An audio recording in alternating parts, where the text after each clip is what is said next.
Hi friends, welcome to Simi's നാടൻ kitchen. ഇന്ന് ഞാൻ ചെയ്യാൻ പോകുന്നത് ബട്ടൂര കേട്ടോ. നല്ല പഫി ആയിട്ടുള്ള ബട്ടൂരയാണ്. അതുപോലെ നല്ല ക്രിസ്പിയാണ്.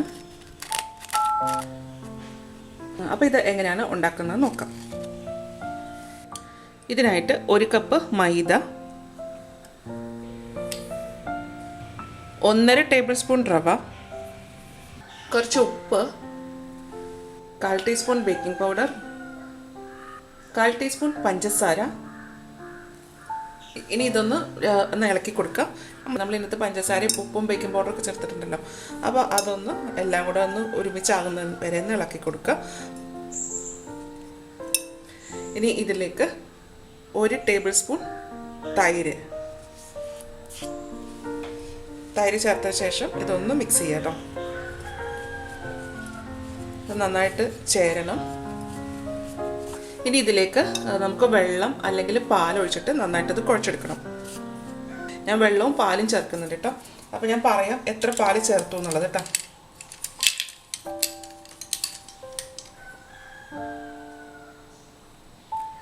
ഒന്ന്, 2, 3, 4. ഇപ്പോൾ ഇതിലേക്ക് ഞാൻ 4 ടേബിൾ സ്പൂൺ പാലാണ്, നമ്മൾ തിളപ്പിക്കാത്ത പാലാണ് ഞാൻ ഒഴിച്ചേക്കുന്നത്. ഇനി ഇതൊന്ന് കുഴച്ചെടുക്കാം.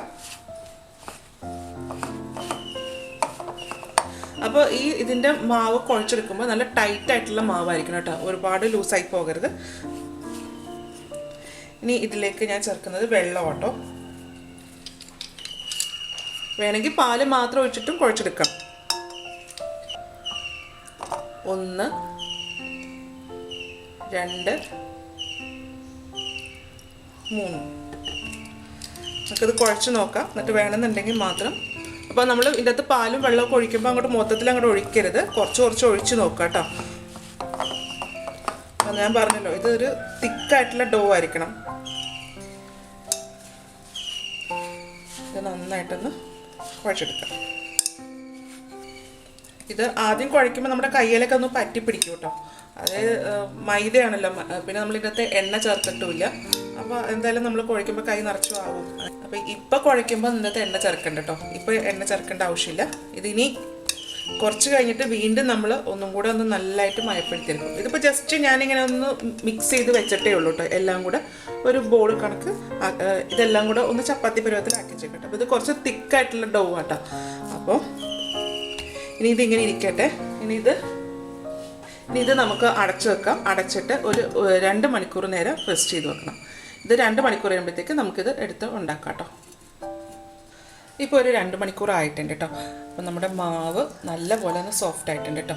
ഇനി ഇത് നമുക്ക് ഒന്നും കൂടി ഒന്ന് മയപ്പെടുത്തിയെടുക്കണം. അതിനായിട്ട് ഇതിലേക്ക് കുറച്ച് എണ്ണ ഒഴിച്ചു കൊടുക്കാം.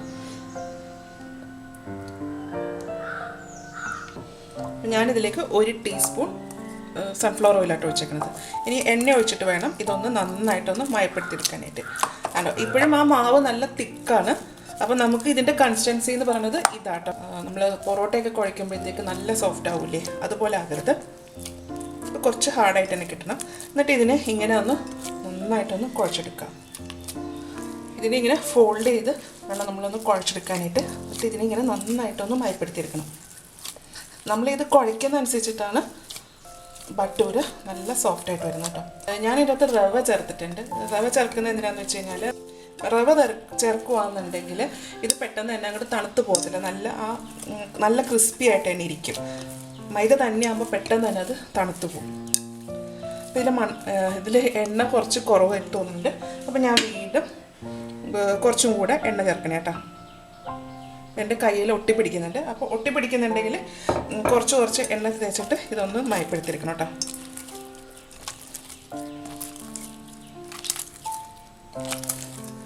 അപ്പോൾ ഞാൻ വീണ്ടും ഒരു 1/2 ടീസ്പൂണും കൂടെ എണ്ണയായിട്ട് ചേർത്തേക്കണത്. ഇത് നല്ല ഇതുപോലെ വേണമെന്ന് കുഴച്ചെടുക്കാനായിട്ട്. ഞാനീ മാവ് കുഴച്ചെടുത്തിട്ടുണ്ട് കേട്ടോ, ഇതുപോലെ കേട്ടോ. അപ്പോൾ നല്ല ഒരു ഹാർഡുമാണ്. അപ്പോൾ നമ്മൾ അതുമല്ല ഇതിൻ്റെ അകത്ത് നമ്മൾ റവ ചേർത്തിരിക്കുന്നതുകൊണ്ട് നമുക്ക് പരത്താനും എളുപ്പമായിരിക്കും കേട്ടോ. മൈദ തന്നെ നമുക്ക് പരത്തിയെടുക്കാനും ആയിരിക്കും. ഇനി ഇത് കുഞ്ഞു കുഞ്ഞു ബോൾസ് ആക്കിയിട്ട് നമുക്ക് പരത്തിയെടുക്കാം. ഇതിങ്ങനെ റോളാക്കി എടുത്തിട്ട് ചെറിയ ചെറിയ ബോൾസ് ആക്കണതാണ് നമ്മൾ പൂരിയുടെ വലിപ്പത്തിൽ. അപ്പോൾ ഞാൻ ഒരുപാട് വലിയ ഭട്ടൂരി അല്ല ഉണ്ടാക്കുന്നത്, ചെറിയ ഭട്ടൂരി. നമുക്ക് ഒരുപാട് വേണമെന്നുണ്ടെങ്കിൽ നമ്മൾ ചീഞ്ചട്ടിയിൽ കുറേ എണ്ണ ഒഴിക്കേണ്ടി വരും. അപ്പോൾ ഞാൻ അതുകൊണ്ട് ചെറിയ ചെറിയ ഭട്ടൂരി ഉണ്ടാക്കുക. നമ്മൾ സാധാരണ പൂരിയുടെയൊക്കെ വലിപ്പത്തിലാണ് ഉണ്ടാക്കിയെടുക്കുന്നത്. ഇങ്ങനെ ഇതുപോലെ ചെറിയ ചെറിയ ബോൾസ് ആക്കി വെച്ചിട്ടുണ്ട് കേട്ടോ. അപ്പോൾ ഞാൻ പൂരിയുടെ വലിപ്പത്തിലാണ് ആക്കി വെച്ചേക്കുന്നത്. ഇനി ഇത് നമുക്ക് പരത്തിയെടുക്കാം. ഇത് പരത്താൻ നേരം ഒരു പാത്രത്തിൽ കുറച്ച് മൈദ എടുത്ത് വെക്കണം കേട്ടോ. ഇത് പരത്താം. ആദ്യമേ ഇതിൻ്റെ പുറത്തേക്ക് കുറച്ച് മാവ് ഇട്ട് കൊടുക്കാം. മാവൊന്ന് ഉരുട്ടിയെടുക്കാം. എടുത്തതിന് ശേഷം ഈ ചപ്പാത്തി പലകയിലോട്ട് വെച്ചിട്ടൊന്ന് പരത്തിയെടുക്കാം. അപ്പോൾ കുറച്ച് പൊടി ഇട്ട് കൊടുക്കാം കേട്ടോ. പൊടിയിട്ട് വേണം പരത്തിയെടുക്കാനായിട്ട്.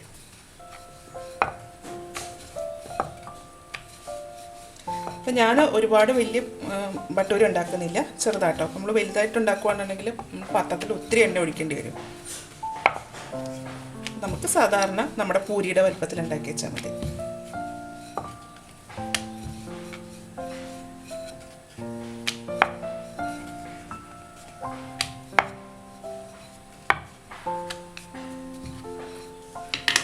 ഞാൻ ഈ ഒരു വലുപ്പത്തിലാട്ടോ ഉണ്ടാക്കുന്നത്.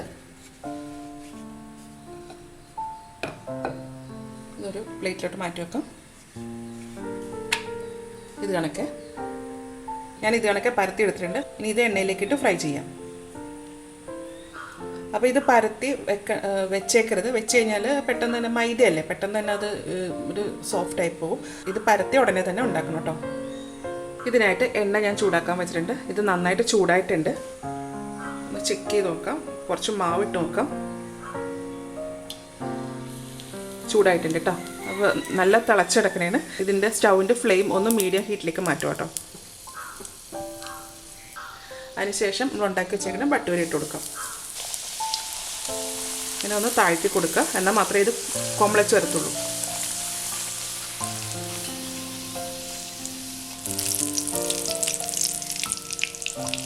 ഇതുപോലെ ഇങ്ങനെ വീർത്ത് വരണം കേട്ടോ. തിരിച്ച് മറിച്ചു വിട്ടിട്ട് വേണം ഫ്രൈ ചെയ്യാനായിട്ട്.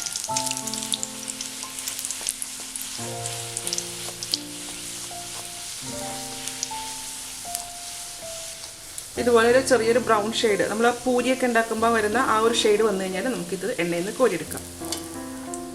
ഇതാണ് അതിൻ്റെ ടെക്സ്ചർ കേട്ടോ. നമ്മൾ ഇതിൻ്റെ അകത്തേക്ക് ഇടുമ്പോൾ എണ്ണ നല്ല തിളച്ചതാണെങ്കിൽ മാത്രമേ പെട്ടെന്ന് തന്നെ പൊങ്ങി വരത്തുള്ളൂ കേട്ടോ. ഒന്ന് ജസ്റ്റ് ഒന്നിങ്ങനെ പ്രസ് ചെയ്ത് കൊടുക്കാം.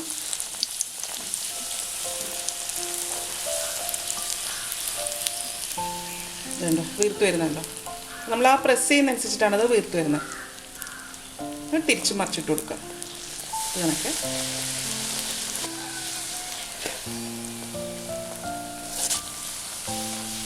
ആ രണ്ട് സൈഡും ഒരു ബ്രൗൺ കളർ ആകണം.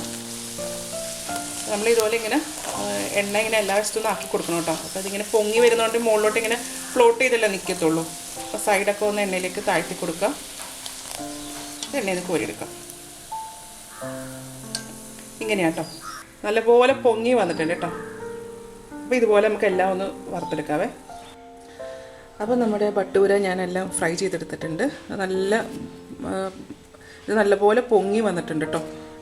അതുപോലെ നല്ല ക്രിസ്പിയാണിത്. അപ്പോൾ നമ്മൾ ഇതിൻ്റെ അകത്ത് റവ ചേർത്തിരിക്കുന്നതുകൊണ്ടാട്ടോ ഇതുപോലെ നല്ല ക്രിസ്പി ആയിട്ടിരിക്കുന്നത്. അതല്ലാന്നുണ്ടെങ്കിൽ റവ ചേർത്തിട്ടില്ല എന്നുണ്ടെങ്കിൽ നമ്മൾ ഇത് ഉണ്ടാക്കി കഴിഞ്ഞാൽ ഒരു കുറച്ച് കഴിയുമ്പോഴത്തേക്ക് ഇത് തണുത്ത് പോകും. അപ്പോൾ ഇതുപോലെ നല്ല ക്രിസ്പി ആയിട്ട് ഇരിക്കത്തില്ല.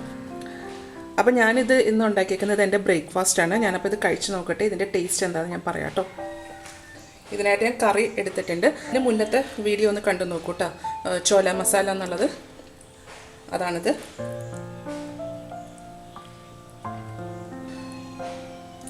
ഞാനിത് കഴിച്ച് നോക്കട്ടെ. ഇതുണ്ടോ നല്ല ക്രിസ്പിയാണിത്.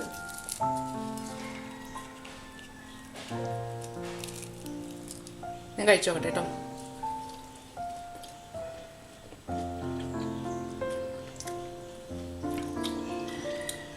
നല്ല ടേസ്റ്റ് ഉണ്ട്. കറി ആണെങ്കിലും നല്ല ടേസ്റ്റാണ്. കറി അങ്ങനെ അധികം സ്പൈസി ഒന്നുമല്ല കേട്ടോ. ഇന്നലെ ഞാൻ ഇട്ടിരിക്കുന്ന വീഡിയോ നിങ്ങൾ കണ്ടു നോക്കൂട്ടോ, അതിൻ്റെ അകത്താണ് ഈ കറി ചെയ്തേക്കുന്നത് കേട്ടോ. അപ്പോൾ ഇതുപോലെ ബട്ടൂരയും ചോല മസാലയൊക്കെ എല്ലാവരും ഒന്ന് ഉണ്ടാക്കി നോക്കൂട്ടോ. ഉണ്ടാക്കി നോക്കിയിട്ട് ഇതിൻ്റെ അഭിപ്രായം എൻ്റെ കമൻറ്റ് ബോക്സിൽ ഇടുക. എൻ്റെ ചാനൽ ആദ്യമായിട്ടാണ് കാണുന്നുണ്ടെങ്കിൽ സബ്സ്ക്രൈബ് ചെയ്യുക. വീഡിയോ ഇഷ്ടമായെന്നുണ്ടെങ്കിൽ ലൈക്ക് ചെയ്യുക, ഷെയർ ചെയ്യുക. അപ്പോൾ ഇനി അടുത്ത ദിവസം അടുത്ത റെസിപ്പി ആയിട്ട് കാണാം. താങ്ക്